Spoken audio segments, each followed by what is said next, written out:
આપણી સંસ્કૃતિ, આપણા સંસ્કાર સદાય રહે આપણી સાથે. ભારતના મહાન ગ્રંથો અને કવિતાઓનો સંપૂર્ણ સંગ્રહ. સબસ્ક્રાઇબ કરો તિલક.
પ્રભુ,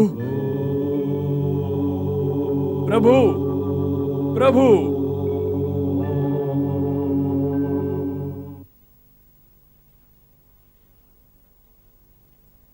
પ્રભુ, એક દુઃખદ સમાચાર છે પ્રભુ, દુઃખદ સમાચાર છે. શું થયું અક્રૂરજી? શા સમાચાર છે? કોના સમાચાર છે? પાંડવોના. પાંડવોના? શું થયું પાંડવોને? જણાવો અક્રૂરજી, શું સમાચાર છે? કંઈક તો કહો અક્રૂરજી, શા સમાચાર છે? કોઈ દુર્ઘટના થઈ છે કે શું? જી પ્રભુ. કેવી દુર્ઘટના? કેવી દુર્ઘટના અક્રૂરજી, કેવી દુર્ઘટના? કંઈક તો જણાવો. પ્રભુ, પાંચે ભાઈઓ એમની માતા સાથે વારણાવત તીર્થ સ્થાન પર ભગવાન શિવની વાર્ષિક પૂજા માટે ગયા હતા. હા તો? હમણાં જ હસ્તિનાપુરથી સૂચના મળી છે કે ત્યાંના રાજભવનમાં જ્યાં તેઓ રોકાયા હતા એ મકાનમાં રાતના સમયે અચાનક આગ લાગી ગઈ. પ્રભુ, આગ લાગી ગઈ. આગ લાગી ગઈ? હા પ્રભુ, પાંચે ભાઈઓ એમની માતા સાથે બળી ગયા કે? હા પ્રભુ, બળી ગયા. બળી ગયા પ્રભુ, બળી ગયા. મહારાજ પાંડુના કુળનો સર્વનાશ થઈ ગયો. નહીં, સર્વનાશ થઈ ગયો પ્રભુ. કનૈયા, આ સાંભળ્યું તે? હા મોટા ભાઈ, સાંભળ્યું મેં. આ સમાચાર જો સત્ય છે તો અત્યંત દુઃખદાયક છે. મારા વિશ્વસ્ત ગુપ્તચરો હમણાં જ હસ્તિનાપુરથી આવ્યા છે. મહારાજ ધૃતરાષ્ટ્ર અને રાજ્ય પરિવારના અન્ય સભ્યો એમનું શ્રાદ્ધ કરવા યમુના તટ પર જવાના છે. એથી જ હું આ સમાચાર લઈને આવ્યો કે આપે પણ આ સમયે આપની ફઈ અને એમના પુત્રોને જલાંજલિ દેવા એમની સાથે જવું જોઈએ. પ્રભુ, એમની સાથે જવું જોઈએ. ત્યાં જવાની શી આવશ્યકતા છે? ત્યાં જવાની આવશ્યકતા એટલા માટે છે કનૈયા કે ત્યાં જઈને શોકાતુર પરિવારને થોડી સાંત્વના આપી શકાય. આવા દુઃખના સમયે કોઈનું દુઃખ વહેંચવાથી એને ઘણો આધાર મળે છે. એ તો ઠીક છે મોટા ભાઈ, પરંતુ દુઃખ તો એમની સાથે વેચાય જે દુઃખી હોય. પણ ત્યાં કોણ દુઃખી છે? રાજ પરિવારમાં કોણ એવું છે જે પાંડવોના મરણ પર શોકાતુર થાય? શું? હા મોટા ભાઈ, એ સૌનું દુઃખ કેવળ એક દેખાડો છે. ત્યાં સુધી કે સ્વયં મહારાજ ધૃતરાષ્ટ્રના મનમાં પણ આ સમયે એક છુપાયેલી પ્રફુલ્લતા જ હશે.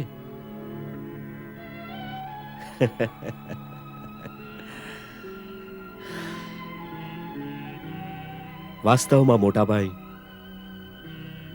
આ જ સંસારની રીત છે કે મરવાવાળા માટે કોઈ નથી રડતું. પતિ પત્ની, ભાઈ બહેન, દીકરો દીકરી સૌ પોતપોતાના નુકસાનને લીધે રડે છે. અને કેવળ એટલું જ રડે છે જેટલું એમને અંગત રીતે નુકસાન થાય છે. બસ.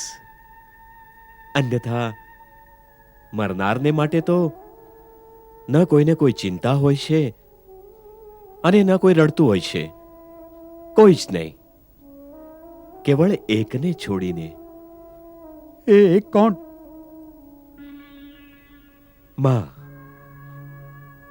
માનું દુઃખ નિસ્વાર્થ હોય છે. કેવળ માની પીડા નિશ્ચલ હોય છે, બીજા કોઈને જ નહીં.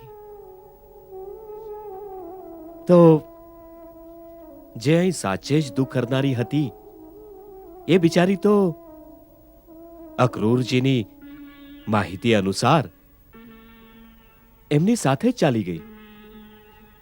તો હવે આપણે ત્યાં કોનું દુઃખ વેચવા જઈએ? સમજાતું નથી મને કનૈયા, આ બધું શી રીતે થયું, કેમ થયું? કેમનો તો એક જ ઉત્તર છે ભાઈ, કે જેનો જન્મ થયો છે એને કોઈ એક દિવસ મૃત્યુ અવશ્ય આવશે. તો આ મૃત્યુલોકમાં કોઈનું મરવું કોઈ નવી વાત નથી, અને નથી એ કોઈ વિચિત્ર વાત.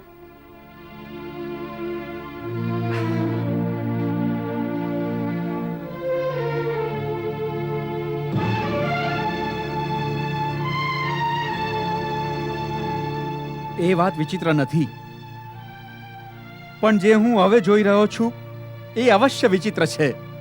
એવી કઈ વિચિત્ર વાત જોઈ રહ્યા છો આપ ભાઈ? હું જોઈ રહ્યો છું કે ફોઈ કુંતી અને પાંચે પાંડવોના મરવાનું તને કોઈ દુઃખ નથી. હા ભાઈ, આ સમાચાર સાંભળીને અમને કોઈ દુઃખ નથી થયું.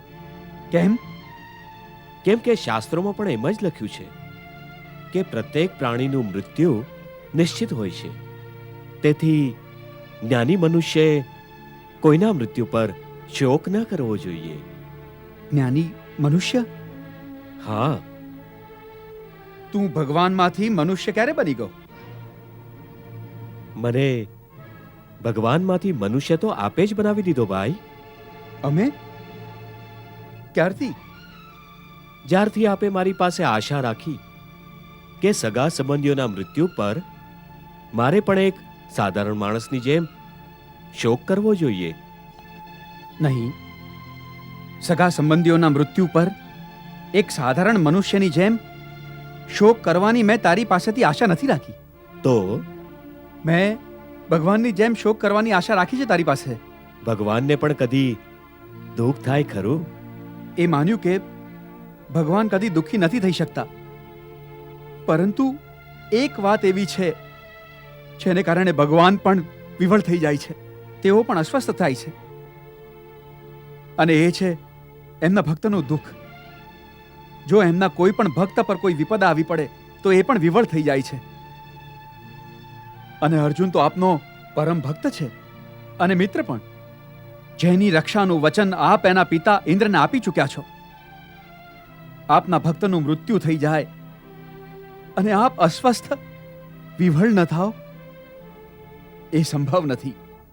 પરંતુ જેની રક્ષાનું વચન સ્વયં અમે આપ્યું છે, અમારા હોવા છતાં એમનું મૃત્યુ શી રીતે થઈ શકે? એ આપે નહીં વિચાર્યું ભાઈ?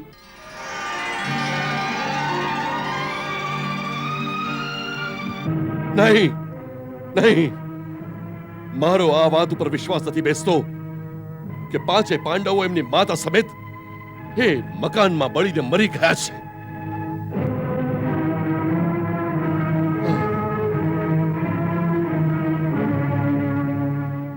નહીં નહીં, આ સંભવ નથી. પરંતુ જે થઈ ગયું છે એને આપ કઈ રીતે બદલી શકશો? આચાર્ય, આપ તો આપના શિષ્યોને સારી રીતે જાણો છો. અર્જુન અને ભીમ આવા પરાક્રમી પુરુષ સિંહ શું એક બળતા મકાનની અંદર બળીને મરી શકે છે? નહીં, કદી નહીં. જો ભીમ ઈચ્છે ને તો પોતાના એક જ ખભ્ભાનો ધક્કો દઈને એ મકાનની જાડામાં જાડી દિવાલને પાડીને નીકળવાનો રસ્તો બનાવી લેત. અને અર્જુન જેવો ધનુર્ધર શું એક ઉંદરની જેમ મરી શકે છે? એ પોતાના એક વરુણાસ્ત્રથી એટલું જળ વરસાવી શકતો હતો કે જો આખા નગરમાં આગ લાગી હોય તો એ પણ બુઝાઈ જાય.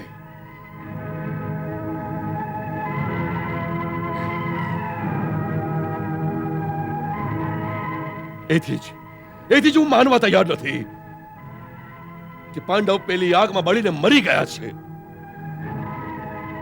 પરંતુ પેલા 6 હાડપિંજર મળ્યા છે, એ પુરાવાઓને આપણે શી રીતે અસ્વીકારીએ? આ જ એક પુરાવો છે જેનું હું ખંડન નથી કરી શકતો, જેનું હું ખંડન નથી કરી શકતો. તોય કોણ જાણે કેમ મારા આત્માને વિશ્વાસ છે, જાણે કોઈ અજ્ઞાત શક્તિ મને કહી રહી હોય આ સમાચાર મિથ્યા છે, આ સમાચાર મિથ્યા છે. એકવાર પૂજ્ય ભ્રાતા વેદ વ્યાસજીએ મને કહ્યું હતું કે ઇન્દ્રપુત્ર અર્જુન આખા સંસારમાં વિજયી થઈને પોતાના મોટા ભાઈ યુધિષ્ઠિરને ચક્રવર્તી રાજા બનાવશે. અને જ્યોતિષ વિદ્યા અનુસાર અર્જુનની જન્મ કુંડળી પણ એ જ કહે છે. આચાર્ય, વેદ વ્યાસનું વચન શી રીતે ખોટું હોઈ શકે? જ્યોતિષ શાસ્ત્ર કઈ રીતે ખોટું હોઈ શકે? ક્યારેક ક્યારેક ગણિતમાં પણ ભૂલ હોઈ શકે છે. કેમ કે મહામુનિ વશિષ્ઠે સ્વયં રામના રાજ્યાભિષેકનું શુભ મુહૂર્ત નક્કી કર્યું હતું, અને એ શુભ મુહૂર્તમાં રામને રાજ સિંહાસનની જગ્યાએ વનવાસ મળ્યો હતો. તો ક્યારેક ક્યારેક જ્યોતિષની ગણતરીમાં પણ ભૂલ થઈ શકે છે. કેમ કે કુંતી અને 5 પાંડવોના 6 હાડપિંજર મળ્યા છે, એ તો સત્ય છે ને? પરંતુ આચાર્ય, ભલે હું આ વાતને સત્ય માની લઉં કે એ 6 અસ્થિ પાંડવોના જ છે, પરંતુ હું એ વાતને કદાપી સત્ય નહીં માનીશ કે એમના જેવા પરાક્રમી વીર એક બળી રહેલા મકાનની નીચે દટાઈને મરી ગયા. હા, એ બની શકે કે એમને ભોજનમાં વિષ દઈને મારી નખાયા હો, અને એના પછી એ મકાનમાં આગ લગાડીને એમને સળગાવી દીધા હોય. હા, એ સત્ય હોઈ શકે છે. કેટલું ભયંકર ષડયંત્ર રચાઈ ગયું હશે કેટલું ભયંકર ષડયંત્ર. અને વિસ્મયની વાત તો એ છે કે વિદુરના ગુપ્તચર વિભાગને પણ આ વાતની જાણ ન થઈ.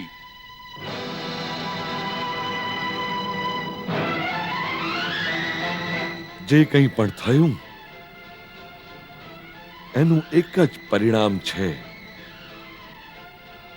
હવે દુર્યોધનને યુવરાજ બનાવવામાં આવશે. હા,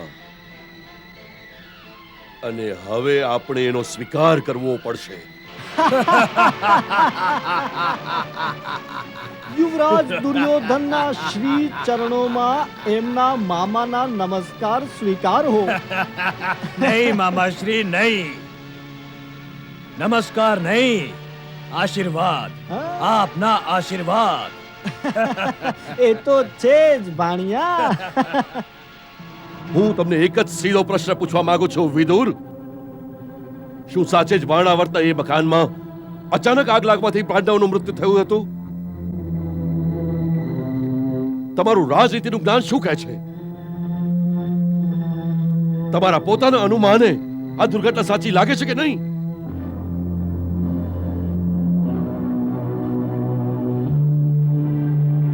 જુઓ વિદુર, તમે મારી સાથે રાજનીતિની ભાષામાં વાત ન કરતા. એટલે જ મેં એક સીધો જ પ્રશ્ન પૂછ્યો છે કે શું વાણાવર્તના એ મકાનમાં આગ સ્વયં પોતાની મેળે લાગી હતી?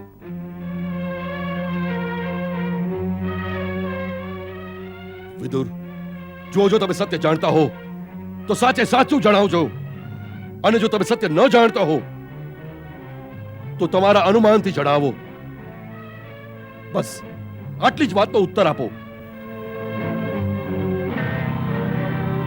કાકાશ્રી, આ વિષયમાં અનુમાન કરવાની આવશ્યકતા નથી, કેમ કે હું સારી રીતે જાણું છું કે મકાનમાં આગ પોતાની મેળે નથી લાગી. હ? અર્થાત આગ લગાવાઈ હતી? જી.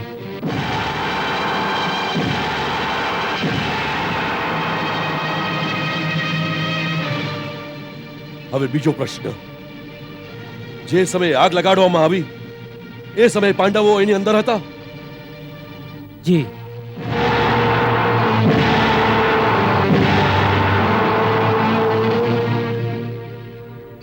અને તેઓ જીવિત હતા કે એમને મારીને ત્યાં ફેંકી દેવાયા હતા? તેઓ જીવિત હતા અને અંદર હતા. જીવિત હતા તો ભાનમાં હતા કે બેભાન હતા? જી, ભાનમાં હતા. નહીં, આ જુઠ્ઠું છે. વિદુર, તમે સારી રીતે જાણો છો કે ભીમના શરીરમાં 10,000 હાથીઓનું બળ છે. એની એક જ મુષ્ટિના પ્રહારથી એ મકાનની દિવાલો તૂટી શકતી હતી. તો પછી એ લોકો મકાનની દિવાલોને તોડીને બહાર કેમ ન નીકળી આવ્યા? શું એ દિવાલ લોઢાની બનેલી હતી? જી નહીં કાકાશ્રી, લોઢાની નહીં, એ દિવાલો લાખની બની હતી. લાખની? તમારું કહેવું છે કે લાખનું ઘર બનાવાયું હતું? જી હા કાકાશ્રી, એટલે એમાં આગ લાગતા જ ક્ષણભરમાં સર્વ કંઈ ભસ્મ થઈ ગયું.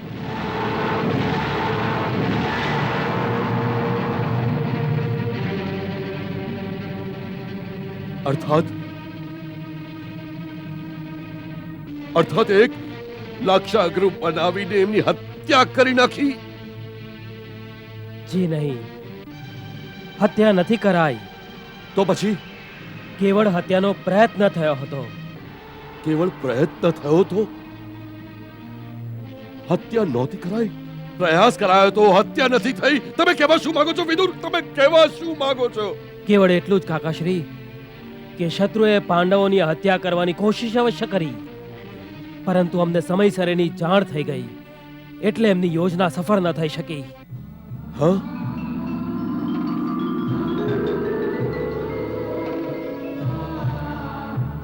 અર્થાત પાંડવો મર્યા નથી, તેઓ જીવિત છે.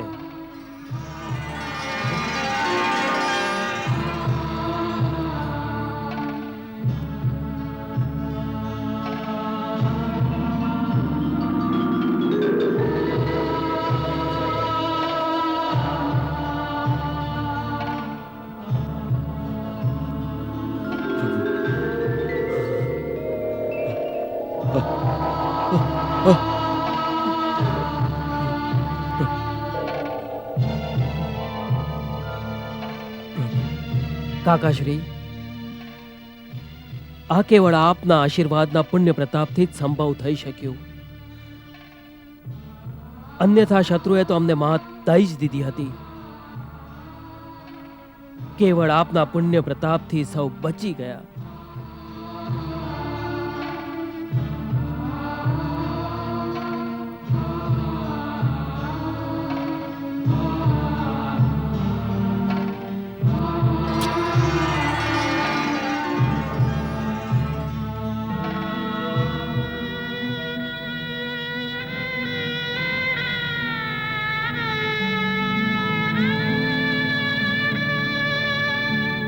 આ સમય મને કંઈ ના સંભળાવતા.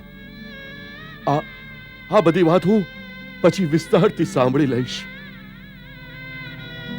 આ સમયે તમે મારા આશીર્વાદ લઈ લો. મારા આશીર્વાદ લઈ લો. કેમ કે તમે જે આ મહાન કાર્ય કર્યું છે એને માટે જે ઈચ્છો એ વર માગી લો વિદુર. જે ઈચ્છો એ વર માગી લો. હું સત્ય પ્રતિજ્ઞ છું, એટલે હું જે કંઈ કહીશ એ કદી મિથ્યા નહીં થાય.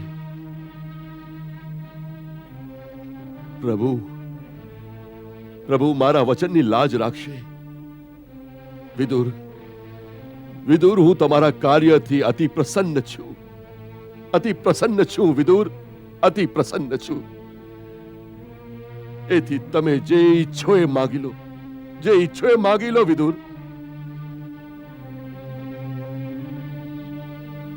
હું જાણું છું કાકા કે આપની વાણીમાં સત્યની શક્તિ છે.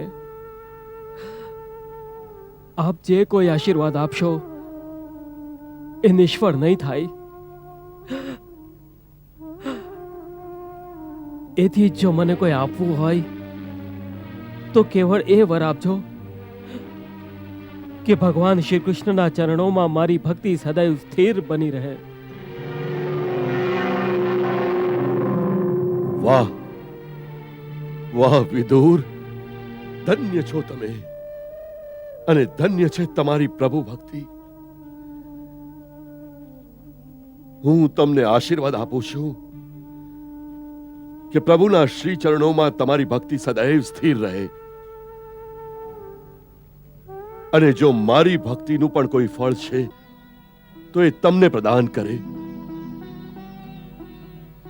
તથાસ્તુ, તથાસ્તુ, તથાસ્તુ, તથાસ્તુ, તથાસ્તુ, તથાસ્તુ, તથાસ્તુ, તથાસ્તુ, તથાસ્તુ. કનૈયા, કનૈયા, કનૈયા, હા મોટા ભાઈ, ક્યાં ખોવાયો છે? ક્યાંય નહીં. શું વાત છે? એ દિવસે તે કહ્યું હતું કે પાંચે પાંડવ જીવિત છે, હા, પરંતુ હજી સુધી તે એ નથી જણાવ્યું કે તેઓ છે ક્યાં. તેઓ જ્યાં પણ છે સુરક્ષિત છે. પરંતુ તેઓ કેવી અવસ્થામાં છે કનૈયા? અવસ્થા જુઓ ને મોટા ભાઈ, ભાગ્યની કેવી વિડંબના છે કે એક દિવસ જેમણે આ પૃથ્વીના ચક્રવર્તી સમ્રાટ બનવાનું છે એ આજે ભિખારીઓની જેમ ગામે ગામ ભિક્ષા માંગી રહ્યા છે. ભિક્ષા માગી રહ્યા છે? હા મોટા ભાઈ, પરંતુ તેઓ છે ક્યાં કનૈયા? તેઓ આ સમયે હસ્તિનાપુરની સીમાઓ પાર કરીને પાંચાલની ધરતી પર પહોંચી ગયા છે, જ્યાં દુર્યોધનના હાથ એમના સુધી નહીં પહોંચી શકે. આજકાલ તેઓ બ્રાહ્મણોના એક ગામમાં બ્રાહ્મણોના વેશમાં રહી રહ્યા છે અને તેઓ પણ બીજા બ્રાહ્મણોની જેમ ગામમાં ભિક્ષા માગીને પોતાનો નિર્વાહ કરે છે. ભિક્ષાન દેહી.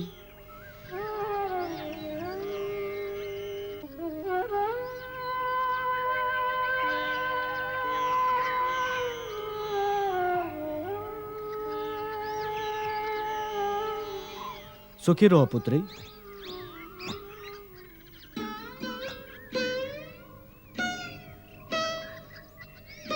ભિક્ષાન દેહિ ભિક્ષાન દેહિ.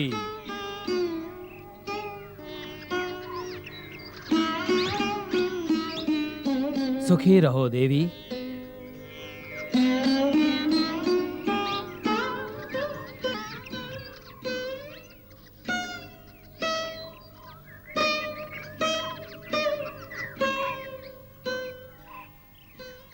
મોટા ભાઈ આજે અમને ખીર મળી છે, બહુ મજા આવશે.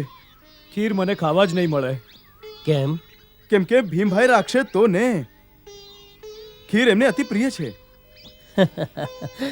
ચિંતા ના કરો, હું તમારા બંને માટે ભીમ પાસે થોડી ખીર લઈ લઈશ. ભલે તો જઈએ. હા મોટા ભાઈ, ચાલો. ચાલો.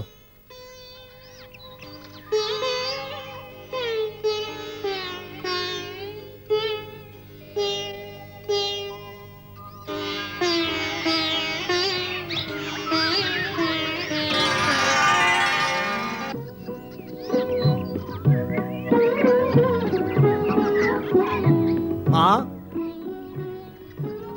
અમે ભિક્ષા લાવ્યા છીએ, પાંચે વેચીને ખાઈ લો. પણ આપે જ વેચવું પડશે ને. ભલે ઠીક છે, તમે સ્નાન કરી લો, હું આવું છું. ભલે માતાશ્રી.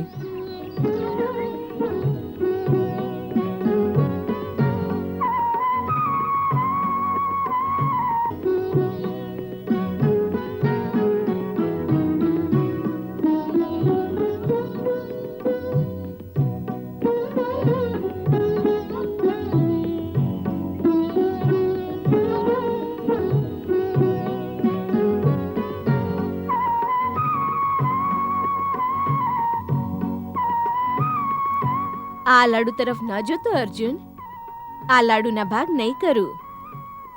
નકુલ સહદેવને લાડુ બહુ ભાવે છે, આ લાડુ એમને જ દઈશ. અને ભીમભાઈને આખો લાડુ? હા, આખા ભોજનમાંનો અડધો ભાગ એનો જ હોય છે. હા, મારી વસ્તુને નજર ન લગાડતો, નહીં તો તારો ભાગ પણ ખાઈ જઈશ. અર્જુનભાઈ, આપ મારા ભાગનો લાડુ લઈ લો. રહેવા દે બેટા, અમે નાના ભાઈઓનો ભાગ નથી લેતા. અને મોટા ભાઈ કશું આપવાના નથી.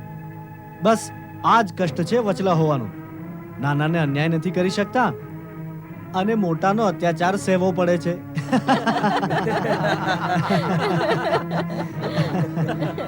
નહીં, નહીં, નહીં. ભગવાનને માટે દયા કરો, દયા કરો. હું વિધવા થઈ જઈશ, મારા બાળકો અનાથ થઈ જશે, અમારું જીવન નષ્ટ થઈ જશે. દયા કરો, થોડી તો દયા કરો. મારા બાળકોને અનાથ ન કરો, અમારી દશા પર દયા કરો.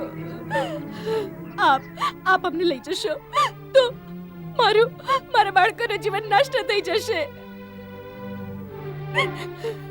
હજી મારી પુત્રીના વિવાહ પણ નથી થયા, મારો પુત્ર પણ હજી નાનો છે.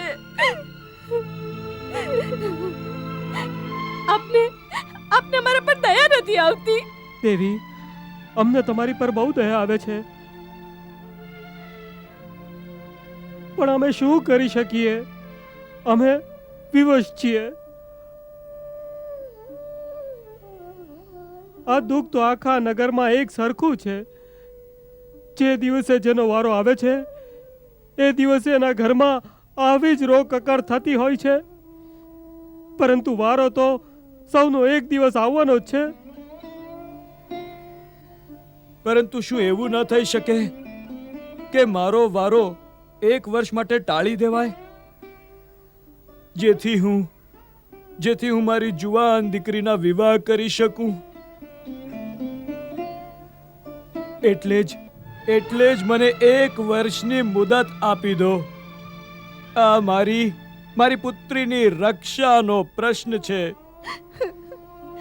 ગંગાધરજી, આ કેવળ આપની એક પુત્રીનો પ્રશ્ન નથી, પણ આ નગરની હજારો એવી જ પુત્રીઓનો પ્રશ્ન છે.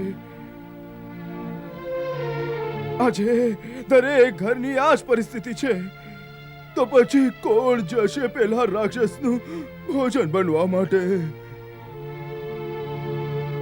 ગંગાધરજી, આપ સ્વયં પણ તો હતા એ સભામાં જેમાં પેલા નરભક્ષી રાક્ષસની સાથે આ વ્યવસ્થા થઈ હતી, જેમાં એણે એવું કહ્યું હતું કે જો નગરજન મને એક ગાડું અનાજ, 10 માટલા દૂધના અને એક માણસ જો રોજ મારા ભોજન માટે જો સ્વયં મારી પાસે આવીને દઈ જશે તો હું અન્ય કોઈ નગરવાસીને કંઈ જ નહીં કરું. પરંતુ જે દિવસે મને આ ખોરાક નહીં મળ્યો એ દિવસે આખા એ નગરમાં લોહીની નદીઓ વહાવી દઈશ.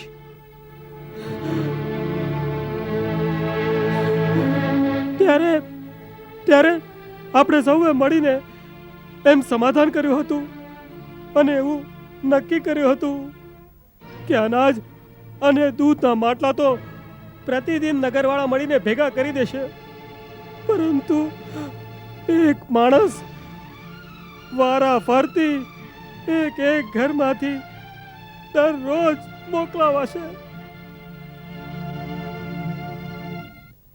મહોદય, હવે પ્રસ્થાન કરવાની તૈયારી કરો. નહીં, હે નીચ શ્રેષ્ઠ, હે બ્રાહ્મણ શિરોમણી, આપ તો અમારા સમાજના આગેવાન છો. એથી આપને એક મારી પ્રાર્થના છે જેને આપ સ્વીકાર કરવાની કૃપા કરો. કહો દેવી. આજે અમારા ઘરનો વારો છે. એ નરભક્ષીને માટે એક માણસ એના ભોજન માટે જાય. એથી આપને આ ઘરમાંથી એક માણસ જોઈએ છે. તો બસ આપને મારી એક પ્રાર્થના છે કે મારા પતિના સ્થાન પર મને મોકલાવાય. આમાં આપને કોઈ આપત્તિ ન હોવી જોઈએ. કોઈ આપત્તિ નહીં. નહીં, અમને કોઈ આપત્તિ નથી. પરંતુ મને આપત્તિ છે. મેં વેદ મંત્રો અનુસાર વિધિપૂર્વક એની સાથે વિવાહ કર્યા છે. આના માતા પિતાએ મને એમની કન્યાનું દાન કરતા સમયે મારી પાસેથી વચન લીધું હતું કે હું એને પોતાના ગૃહસ્થ જીવનની સહધર્મિણી અને પોતાના ઘરની અધિકારી બનાવીને રાખીશ. હું મારું સર્વ કંઈ એને દઈ દઈશ અને સર્વદા એની રક્ષા કરીશ. અત આજે હું પોતાના જીવનની રક્ષા માટે મારી કુલીન, મારી સુશીલ, મારી સતી સાવિત્રીના જીવનની બલિ નહીં દઈ શકું. એ ધર્મ વિરુદ્ધ છે.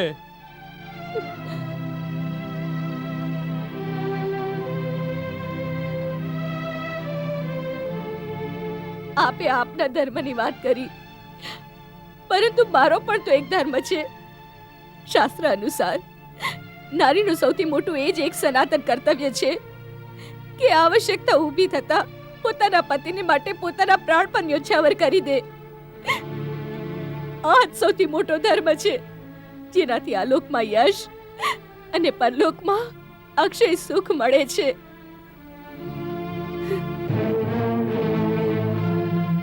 મારી બીજી દલીલ એ છે કે મારા પતિ અને મારા સંતાનોને થોડું દુઃખ અવશ્ય થશે, પરંતુ પિતાના હોવાથી એમનું ભવિષ્ય ઉજ્જવળ થશે, એમનું જીવન સુરક્ષિત થશે. એક વિધવાની જુવાન છોકરી તરફ દુરાચારી લોકો એવી રીતે જુએ છે જાણે જમીન પર પડેલા માંસના ટુકડા પર પક્ષી વારંવાર ત્રાટકે. એમની રક્ષા માટે આમનું જીવવું આવશ્યક છે. એમના જીવનનું મોલ મારા જીવન કરતા અધિક છે. એટલે આપ મારા પક્ષમાં નિર્ણય લેજો. કોઈ પણ નિર્ણય લેતા પહેલા આપે મારી પણ એક પ્રાર્થના સાંભળવી પડશે. કહે પુત્રી, કહે. હે મહાત્મા, મારી આપને એ જ પ્રાર્થના છે કે મારા માતા પિતાને બદલે પેલા રાક્ષસના આહાર માટે મને મોકલી આપો. નહીં. હે પુત્રી, અમે તારી ઊંચી ભાવનાઓનો આદર કરીએ છીએ, પરંતુ તારા માતા અને પિતા બંને આ વાત નહીં માને. કેમ નહીં માને? નહીં. હે મહાત્મા, સૌ જાણે છે કે કોઈ પણ માતા પિતા સદાને માટે પોતાની કન્યાને ઘરમાં નથી રાખતા. તો મારા માતા પિતા પણ અતિ શીઘ્ર જ મારા વિવાહ કરીને મને આ ઘરેથી મોકલવાની તૈયારી કરી રહ્યા છે. એટલે જો એમણે મને આ ઘરમાંથી મોકલવાની જ છે, મારો પરિત્યાગ કરવાનો જ છે, તો આજે જ કેમ ન કરી દેવાય? નહીં. જેથી મારા દ્વારા સંતાનના ધર્મનું પાલન પણ થઈ જશે.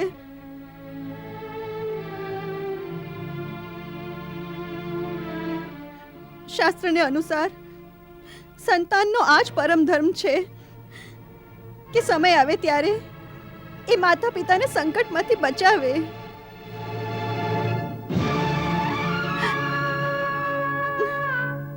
આપે મારા પક્ષમાં જ નિર્ણય કરવો જોઈએ.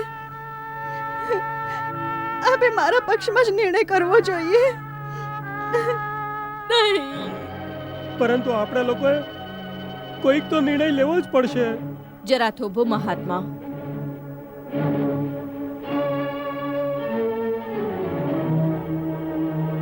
આપ અંતિમ નિર્ણય કરતા પહેલા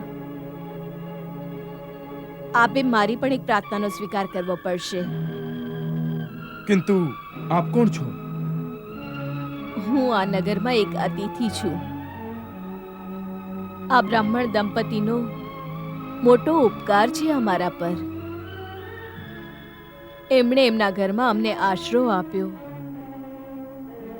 એ ઉપરાંત આખા નગરનો પણ અમારા પર ઉપકાર છે. આ વિધવાના બાળકો પ્રતિદિન અહીંના નગરવાસીઓ પાસેથી ભિક્ષા લાવે છે,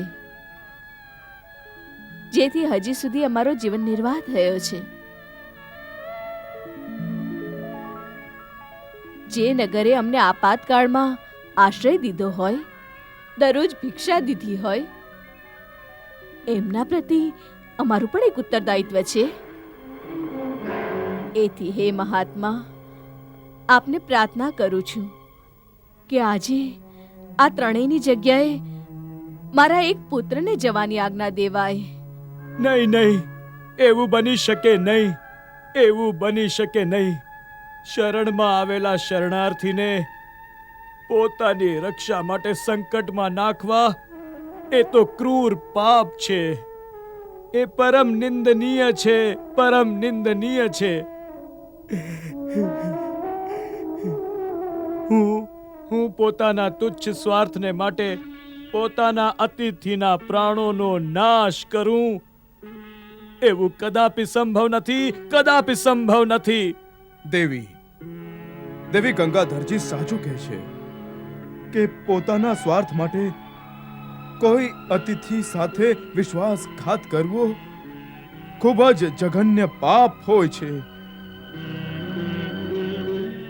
અમારા નગરનું કોઈ બાળક પણ આવું નથી શીખ્યું. અને અમે પણ નથી શીખ્યા કે કોઈના ઉપકારને બદલે એની કંઈ પણ સેવા કર્યા વિના એ સ્થાનને છોડીને જતા રહેવું. એથી જ મેં આપને પ્રાર્થના કરી છે કે આજે મારા પુત્રને પેલા રાક્ષસની પાસે જવાની આજ્ઞા અપાય. આપ કેવી માતા છો? પોતાના જ પુત્રોની બલિની વાત એવી રીતે કરી રહ્યા છો જાણે કે મને પુત્રની કંઈ ચિંતા જ નથી. પરંતુ હે વિપ્રવર, જ્યારે આપ એ જાણી જશો કે મારા પુત્રમાં કયા ગુણ છે, તો આપ એવું નહીં વિચારો. અર્થાત એની પાસે એવું શું છે? એક મંત્ર છે. મંત્ર? હા, એની પાસે ગુરુએ આપેલો એક મંત્ર છે, જેના દ્વારા એ કોઈ પણ રાક્ષસને હરાવી શકે છે અથવા મારી શકે છે. એથી જ હું આપને કહું છું કે મારા પુત્રના જવાથી આ નગરીનું સંકટ સદાને માટે ટળી જશે. આવી ગયો, આવી ગયો.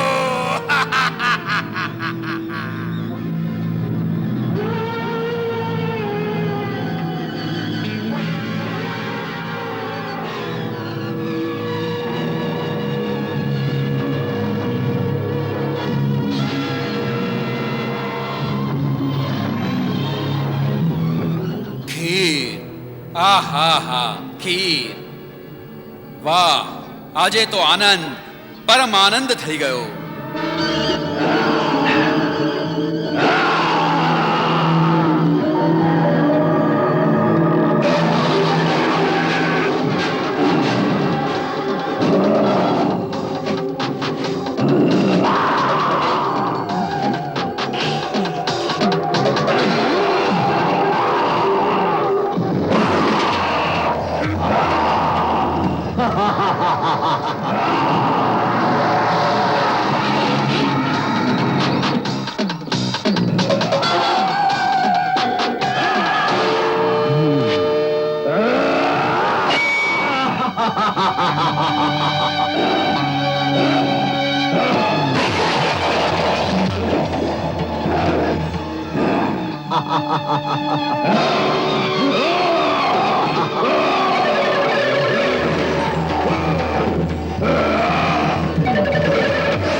Ah!